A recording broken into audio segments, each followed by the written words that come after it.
Welcome back everyone, this is Netmo. This is the Mongoose 1986 FS1 part 2. And since part 1 I've been able to install the tires and the chain onto the bike. After part 1 the head tube badge was restored, and the next step is going to be the ACS Rotor. I've just received the new decal, so I'm going to go ahead and take this apart and we're going to apply the new decal. Okay, with the rotor removed now from the bike, what I want to do is be able to remove the decal. Now in order to do so, I'm going to go ahead and use a heat gun, apply heat to the original decal, and that should allow it to be removed very easily. After that, I'm going to use steel wool in order to clean up the surface and work along the same grain that the aluminum has in order to avoid taking away from this detail on the rotor itself. Now, today I went ahead and I received from the UK the new decal.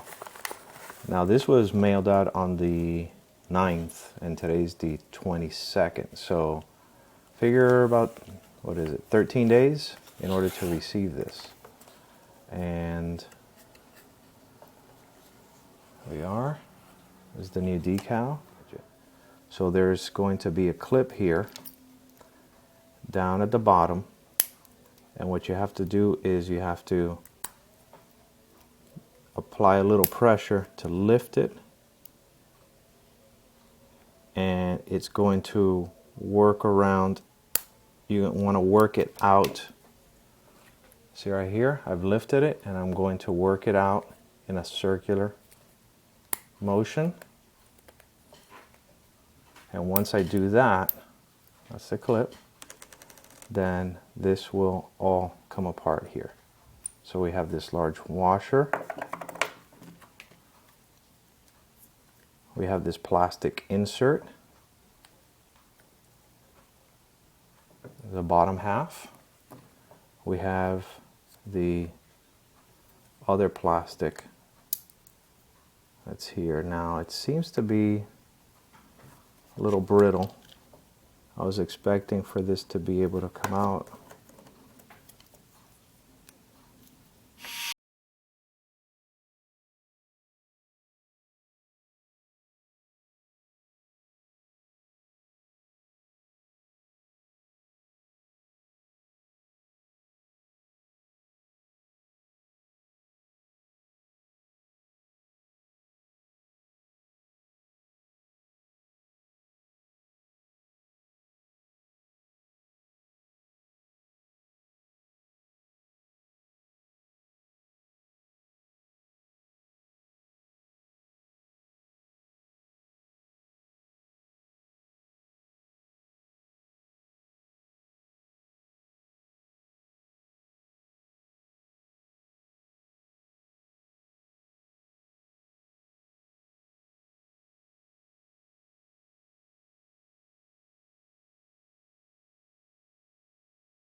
This is our newly refurbished ACS rotor with a new brake cable attached, lubricated, and ready to reinstall on the bicycle.